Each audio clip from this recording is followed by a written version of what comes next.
আসসালামু আলাইকুম সবাইকে। আজকে আমরা অনার্স দ্বিতীয় বর্ষ মেজরদের অত্যন্ত গুরুত্বপূর্ণ একটা প্রশ্ন ভৌত রসায়ন 2 এর তড়িৎ রসায়নের, সেটা হচ্ছে 100% ইম্পর্ট্যান্ট একটা প্রশ্ন, কিন্তু এটা পরীক্ষায় আসার মতো একটা প্রশ্ন এবছর। প্রশ্নটা বলতেছে আমাদের আর্দ্র বিশ্লেষণটা কি, মৃদু অ্যাসিড ও তীব্র ক্ষারকের লবণের আর্দ্র বিশ্লেষণের ক্ষেত্রে নিম্নের সমীকরণটি উপপাদন করো। অর্থাৎ এই যে আমাদের পিএইচ সমান হাফ পিকেডাব্লিউ যোগ হাফ পিকিএ যোগ লগ হাফ লগ সি, এই সমীকরণটা আমাদের প্রতিপাদন করে দেখাইতে হবে। তার আগে যদি আর্দ্র বিশ্লেষণ নাও বলে, তাও কিন্তু এই কনসেপ্টের জন্য আর্দ্র বিশ্লেষণ টপিকটা অনেক ইম্পর্টেন্ট আর কি, যেহেতু বলে দিছে সেই জন্য আরও একটু গুরুত্বপূর্ণ দিয়ে আর্দ্র বিশ্লেষণ সংজ্ঞাটা আমাদের দিতে হবে। সেটা হচ্ছে, রসায়নে আর্দ্র বিশ্লেষণ হলো একটি রাসায়নিক বিক্রিয়া যেখানে কোনো যৌগের সাথে এই যে পানি, আর্দ্র বিশ্লেষণে অবশ্যই পানি লাগবে, পানি ক্রিয়া করে যৌগটি ভাঙন বা বিশ্লেষণ ঘটে এবং নতুন পদার্থ, তার মানে আর্দ্র বিশ্লেষণের ফলে একটা বিক্রিয়াজাত পদার্থকে পানির উপস্থিতিতে বিক্রিয়া করার ফলে নতুন একটা ভিন্নধর্মী পদার্থে পরিণত করে, সেটাই হচ্ছে আর্দ্র বিশ্লেষণ। এখন এই যে আমরা যদি লবণের আর্দ্র বিশ্লেষণ দেখি, আর এই উদাহরণটা কিন্তু আমাদের প্রশ্নের জন্য খুব ইম্পর্টেন্ট, এই যে আমাদের যে প্রশ্নটা বলছে সেই জন্য হচ্ছে লবণের উদাহরণটা দিছি আমি। সোডিয়াম ইথানয়েট, এই যে পানির উপস্থিতিতে আর্দ্র বিশ্লেষণ করলাম, পানিটা আমাদের কিভাবে ভাঙে, পানি H2O আমাদের ভাঙে হচ্ছে H+ যোগ OH- আকারে আর কি। তাহলে এখান থেকে এই যে একটা হাইড্রোজেন এখানে যুক্ত হইলে এই যে ইথানোয়িক অ্যাসিড হয়, ইথানোয়িক অ্যাসিড যোগ সোডিয়াম হাইড্রোক্সাইড হয়। এটাই মূলত ছিল আমাদের আর্দ্র বিশ্লেষণ। এখন এই যে আমাদের প্রশ্নটা বলছে, এই প্রশ্নটার প্রতিপাদন, এখন প্রতিপাদন করার ক্ষেত্রে মৃদু অ্যাসিড ও তীব্র ক্ষার থেকে প্রাপ্ত সোডিয়াম ইথানয়েট নিম্নরূপে বিয়োজিত হয়। অর্থাৎ এই যে আমাদের মৃদু অ্যাসিড এবং তীব্র ক্ষারের কথা বলছে, ওখান থেকে আমরা যেটা পাইছি সেটা হচ্ছে এই যে সোডিয়াম ইথানয়েট জিনিসটা পাইছি আর কি, সোডিয়াম ইথানয়েট নিম্নরূপে বিয়োজিত হয়। সোডিয়াম ইথানয়েট বিয়োজনের মানে হালকা সামান্য তাপ দিলে পারে এটা নিম্নরূপে, অর্থাৎ ইথানয়েট আয়ন যোগ সোডিয়াম প্লাস আয়নে পরিণত হয়। এখন এই যে আমাদের ইথানয়েট আয়নটা এই যে পানির উপস্থিতিতে যদি বিক্রিয়া করানো হয়, তাহলে এই যে এখান থেকে আমাদের ইথানোয়িক অ্যাসিড যোগ OH- আয়ন উৎপন্ন হয়। সেই জন্য বলছিলাম আর্দ্র বিশ্লেষণটা ইম্পর্টেন্ট এখান থেকে। এখন এই যে আমাদের হাইড্রোলাইসিস কনস্ট্যান্ট বা আর্দ্র বিশ্লেষণ ধ্রুবককে আমরা Kn দ্বারা প্রকাশ করব। এটা হচ্ছে আর্দ্র বিশ্লেষণ ধ্রুবক Kn, অর্থাৎ এই যে আমাদের এইটার ক্ষেত্রে, এই বিক্রিয়াটার ক্ষেত্রে আমরা জানি হচ্ছে কোনো কিছু ধ্রুবক বের করার ক্ষেত্রে আমাদের এই যে উৎপাদ সমূহের ঘনমাত্রা ডিভাইডেড বাই বিক্রিয়ক সমূহের ঘনমাত্রা, এখানে উৎপাদ আছে এই যে ইথানোয়িক অ্যাসিড যোগ OH-, সেই জন্য এটা গুণন এটা, এবং এই যে আমাদের ইথানয়েট আয়ন, এটা সমীকরণ নাম্বার 1, এটা হচ্ছে আমাদের আর্দ্র বিশ্লেষণ ধ্রুবক থেকে পাইছি। আবার আমরা জানি এই যে আমাদের ইথানোয়িক অ্যাসিড এটা হচ্ছে এই রূপে ভাঙে, অর্থাৎ এই যে ইথানয়েট আয়ন যোগ H+ রূপে ভাঙে। এখন এখান থেকে আমরা যেটা পাবো সেটা হচ্ছে ইথানোয়িক অ্যাসিডের বিয়োজন ধ্রুবক K। তাহলে বিয়োজন ধ্রুবক বের করার ক্ষেত্রে অনুরূপভাবে আমাদের এই যে উৎপাদ সমূহের ঘনমাত্রা ডিভাইডেড বাই বিক্রিয়ক সমূহের ঘনমাত্রা, এই যে উৎপাদক সমূহের ইথানয়েট আয়ন যোগ H+ এবং বিক্রিয়ক সমূহের ঘনমাত্রা থেকে এই যে এটা পাইছি, ঘনমাত্রাকে এই চিহ্ন দ্বারা প্রকাশ করা হয়। এটা হচ্ছে আমাদের সমীকরণ নাম্বার 2।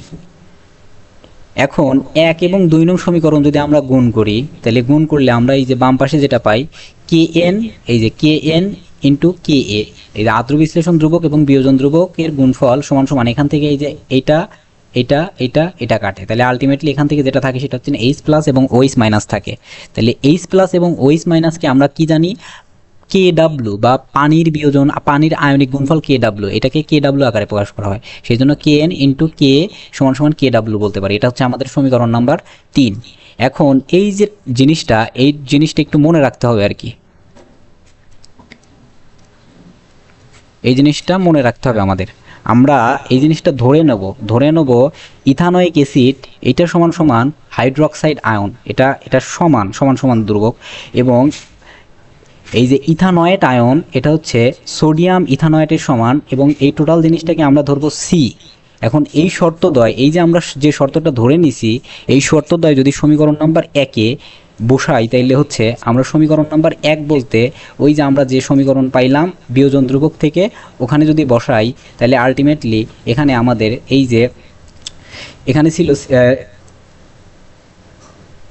সোডিয়াম, এই যে সোডিয়াম ইথানয়েড নিচে ছিল, সোডিয়াম ইথানয়েডের পরিবর্তে সি লিখে দিছি, এবং এই যে আমাদের উভয়ের জন্য এই যে ইথানয়িক অ্যাসিড এবং ওইস মাইনাস উভয় থাকলে পরে উভয়টাকেই আমরা হচ্ছে ওইস আকারে লিখছি, সেই জন্য এই যে ওইস ডাবল ওইস হয়েছে। এখন ডাবল এইচ এর গুণফল সমান সমান hydroxide square divided by C, এটা হচ্ছে আমাদের সমীকরণ নাম্বার 4। এখন এই যে আমাদের 3 নং এবং 4 নং হতে পাই, এখন 3 নং বলতে হচ্ছে এই যে আমরা হচ্ছে এই যে এখানে যেটা পাইলাম, এই যে এটা এখানে আমাদের 3 নং সমীকরণে আমরা এই যে এই মানটা বসায় দিছি ইন্টু কি এ থাকছে সমান সমান কে ডাব্লু, এখান থেকে ওইসটা বাম পাশে রাখছি, তাইলে এই কে এ এই পাশে আসলে ভাগ হয়ে যাবে, গুণন আছে ছিল ভাগ হয়ে যাবে, আর এখানে ভাগ ছিল ওই পাশে যা গুণন হয়ে গেছে আর কি, সেটা বিষয়টা হচ্ছে এইরকম। এখন আমরা হচ্ছে লগারিদমের সূত্র যদি এখানে অ্যাপ্লাই করি, সেটা হচ্ছে এই যে কোনো কিছুর উপর পাওয়ার থাকলে পারে সেটা হচ্ছে সহগ আকার হয়, সহগ হয়, তাহলে 2 লগ এবং লগ অ্যাপ্লাই করছি এখানে, তাহলে 2 লগ ওইস মাইনাস সমান সমান এই যে এখানে হচ্ছে কোনো কিছু যদি ভাগ আকারে থাকে, লগারিদমের নিয়ম অনুযায়ী যদি কোনো কিছু ভাগ আকারে থাকে সেই জিনিসটাকে আমরা হচ্ছে বিয়োগ আকারে লিখতে পারি, অর্থাৎ এই যে লগ কে ডাব্লু এই যে মাইনাস লগ কে, ভাগ আকারে ছিল লগারিদম আকারে লিখলাম দেখে আমরা এই যে বিয়োগ করে দিলাম আর কি, ইন্টু এখানেও লগারিদম অ্যাপ্লাই করলে পরে লগ সি হয়, সেই জন্য এটা হয়েছে। তাহলে আলটিমেটলি এই যে লগের পরিবর্তে এখন আমরা হচ্ছে পি ইউজ করব, সেই জন্য 2POH সমান সমান এই যে এখানে যদি পি ইউজ করি তাহলে পি কে ডাব্লু যোগ পিসি যোগ পি কে, এই যে লগের পরিবর্তে পি ইউজ করছি, তাহলে এখান থেকে এই যে 2টা গুণন অবস্থায় আছে ওই পাশে গেলে ভাগ হয়ে যাবে, তাহলে আলটিমেটলি POH সমান সমান হাফ পি কে ডাব্লু যোগ হাফ পিসি মাইনাস হাফ পি কে, এটা হচ্ছে আমাদের সমীকরণ নাম্বার 5। এখন আমরা কি জানি, আমরা জানি পানির আয়নিক গুণফল PKW সমান সমান পিএইচ যোগ পিওএইচ। এখন এখান থেকে যদি আমরা পিএইচটা বাম পাশে রাখি আমাদের হিসাবের সুবিধার্থে, তাহলে PKW মাইনাস পিওএইচ, এটা হচ্ছে আমাদের সমীকরণ 6। এখন এই যে সমীকরণ 6 পাইছি, এই 6 নম্বর সমীকরণে যদি আমরা এই যে পিওএইচ এর মানটা জাস্ট বসায় দিই এখানে, তাহলে এখানে জাস্ট পিওএইচ এর মানটা এখানে আমরা বসায় দিছি, এই যে এতটুকু জায়গা জুড়ে, এতটুকু জায়গা দ্বারা পিওএইচ এর মানটা বসানো হয়েছে। তাহলে এখান থেকে আমরা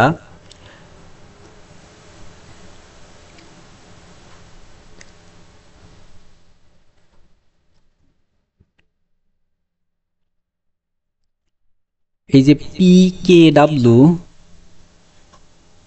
এখান থেকে এই যে এতটুকু জায়গা থেকে আমরা এতটুকু জায়গায় যদি আমরা করি লসাগু করি, তাহলে আলটিমেটলি এখান থেকে আমরা এতটুকু জায়গা থেকে আমরা যেটা পাই সেটা হচ্ছে হাফ PKW পাই, যোগ এই যে হাফ PKW এখানে লিখছি, আর মাইনাসটা একটু আমাদের হিসাবের সুবিধার্থে একটু হিসাব নিকাশ করে লিখছি এখানে। আর এখান থেকে তার পরবর্তী লাইনে আমরা হচ্ছে এই যে হাফ পিসি, এই পিসি এর পরিবর্তে আমরা লিখতে পারবো মাইনাস লগ সি, এই যে পিসি এর পরিবর্তে লিখতে পারবো মাইনাস লগ সি, এটা হচ্ছে আমাদের আগেই আমরা জানি পিসি এর পরিবর্তে লিখতে পারবো মাইনাস লগ সি। তাহলে আলটিমেটলি এখান থেকে আমাদের এই যে হাফ PKW যোগ হাফ PK যোগ এই যে মাইনাস মাইনাসে প্লাস হয়ে যায় হাফ লগ সি, এটাই ছিল আমাদের প্রমাণিত, এটাই মূলত আমাদের অ্যান্সারটা ছিল। ধন্যবাদ সবাইকে, আশা করি বুঝতে পারছেন।